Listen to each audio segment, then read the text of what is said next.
Hello, everyone. Here we are. It's been a while since we've spoken. What I've been doing is really experiencing the Global Friends program. And for those of you who don't know, the Global Friends program is a collection of 33 volunteers from 11 countries who are spending time each day applying the postures, cycles and seasons, and the experience of being able to acknowledge each other's presence without any expectation or demand, just a feeling of other people globally. And then I did my best to warn people in the beginning, starting in December, that whenever you practice something reasonably diligently every day for 3 months, you reach a threshold which now starts to automatically embody the threshold or degree that you have practiced this. So people have practiced the protocol, how to respond to triggers. They practice postures, the 4 postures we've referred to, which also correspond to the 4 iris types. And they've also practiced the experience of cycles and seasons through the day, sunrise, sunset, and each 2-hour element, trying as much as possible to keep integrating the experience of divine intelligence, meaning the cycles and seasons of the day and the season, in combination with these postures, which is to energetically do 4 postures, one up, one at the heart, another one down, which leads the energy upward, and the 4th one again at the heart. These 4 patterns are shaker and flower and stream and jewel in the RAYID terms. Now, whenever you do something consistently and you have a sincere desire to want to grow, you really have a desire to flourish and feel and grow. That's been the intention, to want to grow. Well, if we do that over a period of time and we're supported by other people in the world, even if we don't know them, it produces somewhat of a global group. When you go to global, it's a different form of math. It's very different than your local family or your local community or your own country. You go to 5, it's more inclusive. Thus, it has more energy involved in it. Now, the result of that is that all of us, including myself, we kept increasing our feeling, but we reached an elastic limit, what you might call a spongy kind of boundary, a short-circuiting mechanism that says, do you really want to keep going? Because you'll be breaking your old patterns if you keep going. Well, this is an automatic experience, and what it feels like is confusion, doubt, sometimes it's uselessness or emotional pain. It's just a sense of disappointment or feeling alone. It can come in a lot of different ways, and numbness is one of the ways. Tiredness, sleeping more.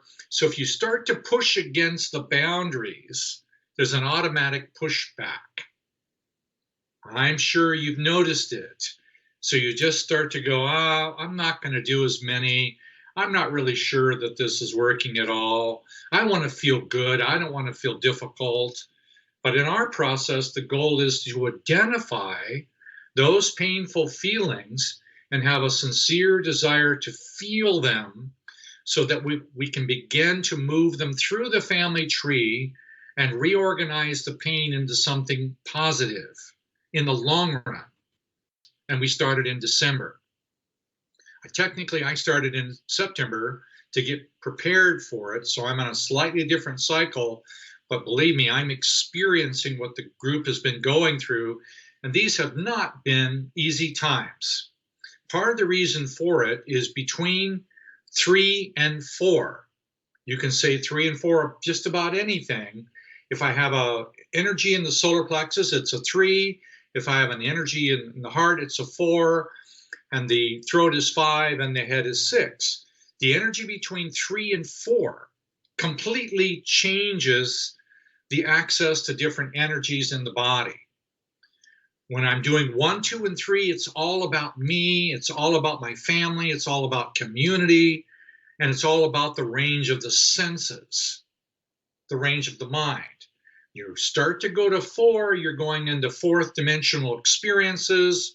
It goes past the mind, where the tactile experiences you might have as a public servant or a therapist or a teacher in your community is always within the bounds of your senses. You can see people, you can watch them, you can hear them, you can touch them. But in the experiences of going past 4 or into 4, it inverts into doing the same thing globally. You can't see them, you can't hear them. Yes, you can do a little video, you can do a music from other countries and so on, but you're going past the senses. And that's called the unity of all living things, or wholeness, or a series of other words. But they're just words as you start to experience it. But to go past that boundary, there is a powerful pressure that comes to play in the process. And it's very emotional and very physical. I would say this, we're now into April, the April to May cycle, the April 21st to May 21st. Now we're on what I call 4 and 4. That is in the Northern Hemisphere, it's 4 boy, because that's the side of the second month of spring. And then in the Southern Hemisphere, it's the 4 girl. That's the second month of autumn. And these two are different parts of the heart. They're a circling flow, and they're flowing within each other. And this is 4 girl, which is the yin side of the heart, the capacity to change, which also corresponds to 8 p.m. in the evening. This is the ability when you go from vertical to horizontal, you start to open the heart and relax for the evening as you're preparing to leave your body to go in the spirit world. That's 4 girl. Very personal. It has to do with allowing and feeling, letting go of control, receiving from other people, or inviting the experience to grow even more. Yes, later on it has to do with forgiveness. Later on it has something to do with love, but we're just getting there. The 4 boys side is what we're actually practicing, is we're practicing to become friends. The 4 boys side has to do with giving love. And that also has to do with the fraternal experience of being able to share or give oneself. The other side is receiving. One side gives, the other side receives. The yin side, 4 girl, receives quietly. And the 4 boys side is the pulse of the heart. That's the rhythm of giving. Now, this is where we are during this month. This is a month of transformation and change. Now, theoretically, it should be a little easier for a couple of months until we reach the 3rd cycle of this season, and then we're likely to hit another wall again, but don't worry about it. We'll be just fine. So in this process, my suggestion is just feel this month. If you're in the Southern Hemisphere, yes, be very acquainted with the 4 girl feeling, and I'll give you lots of information about that, and the Northern Hemisphere 4, but do them both. Because the goal in this is to do both sides simultaneously. This is what I've been going through, and now this is a place of breakthrough. It's time to accelerate our emotional commitment to be alive, be in the heart, and to live more of this. This is the 4. Next month, yes, we have a 6, and that's going to be the preparation for something completely new. So we'll talk about that when that arrives. But right now, I urge you to consider what this one looks like. Now, I'm going to show you some additional graphics because I've made a commitment to do some additional exercises and experiments on myself, some of which I'm willing to share, some of which I'm not willing to share, because I don't know the actual outcome because I've never done them before. And in the past, they have led to some unusually powerful experiences, and I need to be a little bit responsible to explore them on my own. But let me show you another interesting graphic. Here's where I'm spending a lot of my personal time. I'm using a constructed image to focus my attention and feeling inside my own gene code. So I'm literally doing my best to go inside my own body and go inside the rungs of my own DNA, and I'm straddling basically only the equivalent of 3 rungs of DNA with my whole physical body. And this is like aligning, this is the 4, and I'm doing the 3 and the 2 and the 1 and the 5 and the 6. And the reason for doing this is I'm wanting to go more deeply with intention and purpose and feeling inside my own DNA and enliven, infuse it, and add to it those feelings that I would consider to be the most essential that I would like to put in here. One of those essential feelings has to do with number 1, son, which is humility, feeling, and innocence. Another feeling has to do with number 2, girl, which is the capacity to feel with empathy. So I'm going down inside of here and I'm practicing each one of these, and I'm doing several of these in special different ways. And I'm just giving myself a time to experience it for 2 or 3 months before I share it. But this is where I am. Why go there? Well, for me, the soul is an energy around us. And the more I go into with intention, the occupying of my physical body, the more I can experience the access of my soul into matter. Now, the reason why I want to go into matter is to increase my experience in this 3rd dimension by fully realizing what's possible to learn and feel here. That has a lot to do with 3 and 3. That has a lot to do with truth and wisdom. Truth is the accumulation of the sincere desire to want to learn by understanding and applying it. When I intellectually apply it over a period of time, I have the soul-based emotional experience, which is called wisdom. That's 3 and 3. So the reason to come down here is to occupy a higher and higher percentage of my own soul, who I am uniquely and authentically. That's why I'm using this image on a regular basis. But I'm also combining it with other images. Let me show you another one. Here is a wonderful image that Ed Nelly found on the internet, because it's as much as we can graphically exemplify about the nature of one's own soul. And the reason I like this is because it's constructed according to what I already know to be true, so that's helpful. If you look at the blue deeply inside this ring, that blue to me represents the feminine side of the family tree. It's very, very deep.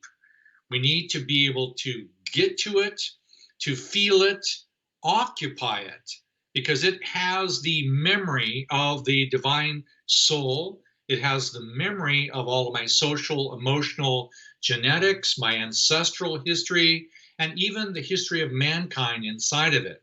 That's the blue. Then if you look really closely, you see little balls of red.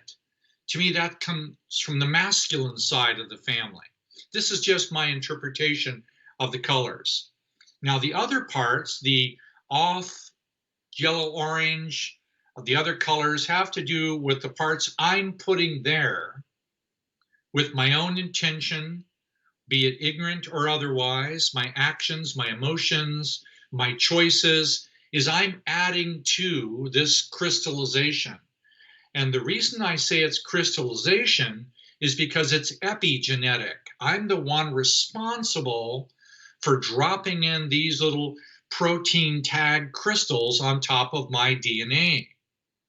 So I want to become more responsible for what's there, what was put there in the past by who knows who, and what's being put there in the present by me. How do I occupy this?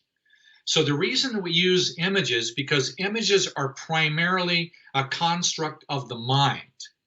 The mind is a bridge between matter and the soul. So it's soul, mind, body. So the images of the feelings that we see with our mind or our senses helps us to put our attention or feeling where we want it to go. I want mine to go deeply inside my DNA so I can become more responsible for everything that's created there, how it's affecting my health, how it's affecting my family, how it's affecting everyone else. That's why I'm using this one. But I also want to combine this with another image.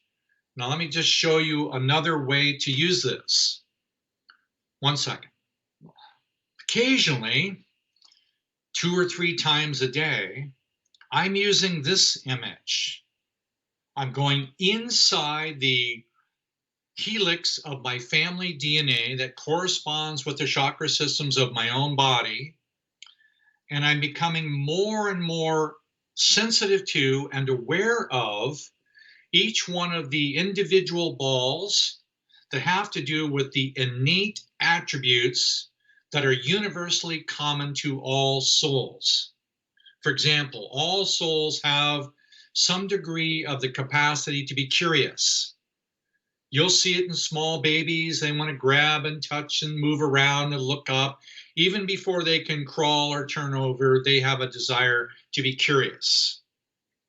Now, that attribute of curiosity has 2 more distinct stages where I take that innate attribute and I transform it into a human virtue, which is the love of discovery.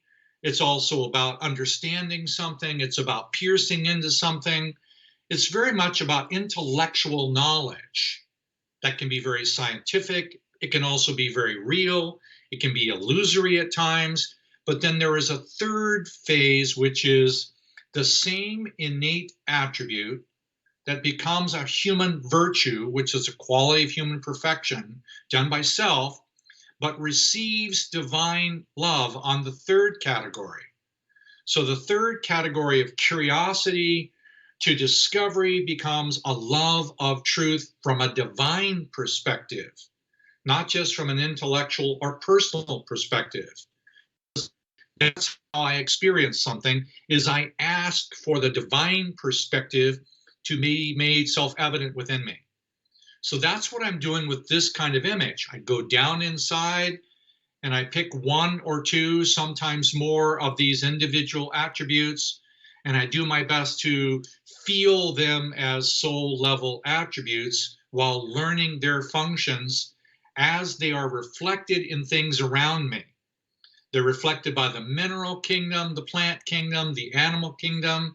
They're reflected by the seasons, the phases of the moon, and many other things, colors, fragrances, sounds, music, the mathematics of the universe.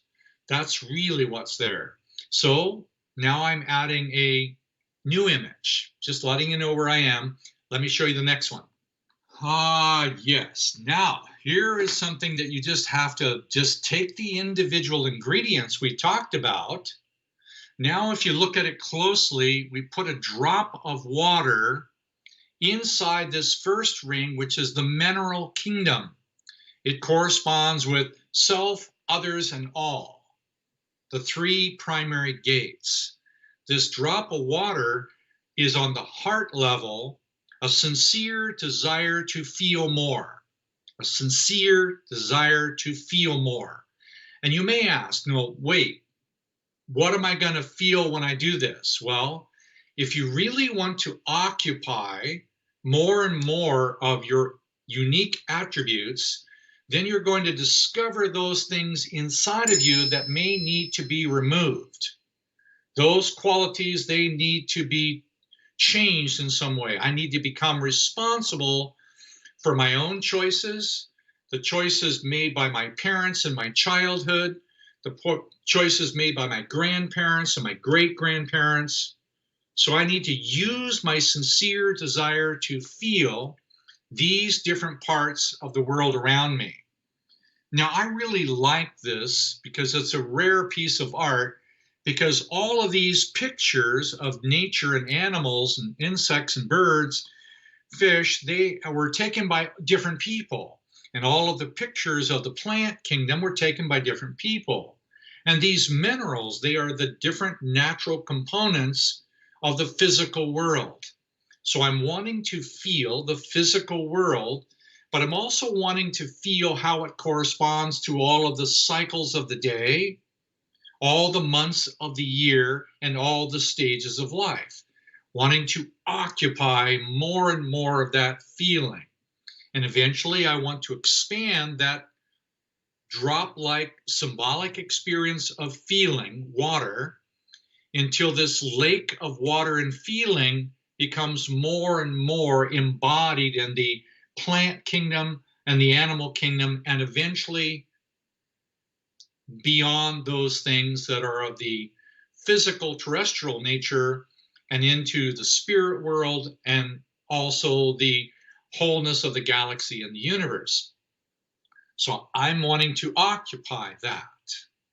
Now, when I do this, there's going to come an automatic series of law of attraction events, because whatever is contained in each one of these little balls all around me is I'm going to need to experience everything that comes that is anything inconsistent with harmony, anything inconsistent with the intelligence of the universe designed to be loving, compassionate, shared.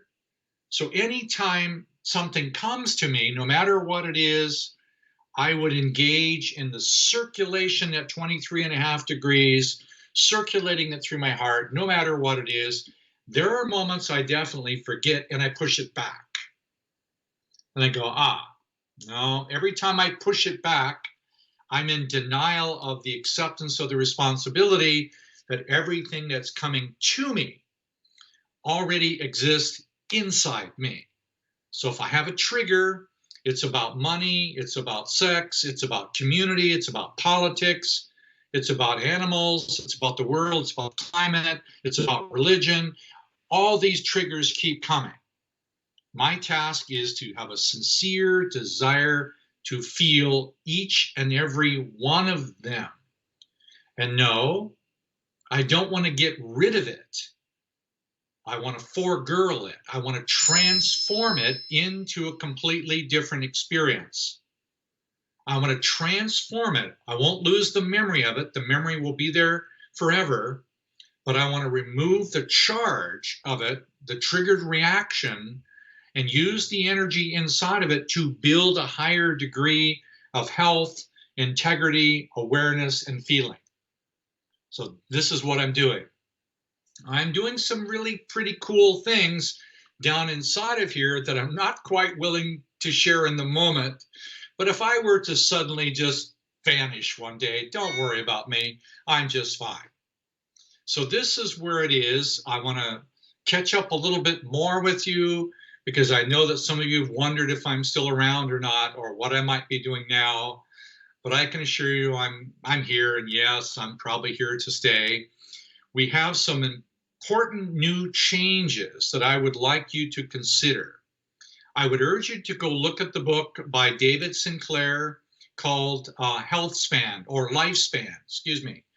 And it has a protocol inside of it about the biochemical molecules that will enable the physical body to have a higher propensity to regenerate. So I'd like you to look at it, and there's 4 or 5 supplements in there that I'm taking, and I'm noticing it has an effect, but I'm trying to vibrate my polarity function of my body chemistry while adding in the vibrational experience of my mind and imagination, and circulating my capacity to feel in my own soul. That's kind of the journey. So we'll finish this 9 months that people who have engaged in started with, And then by late August, early September, we're going to start a completely new program. So I will do my best to talk to you as soon as possible. Thank you for your enduring and loving patience. Talk to you soon.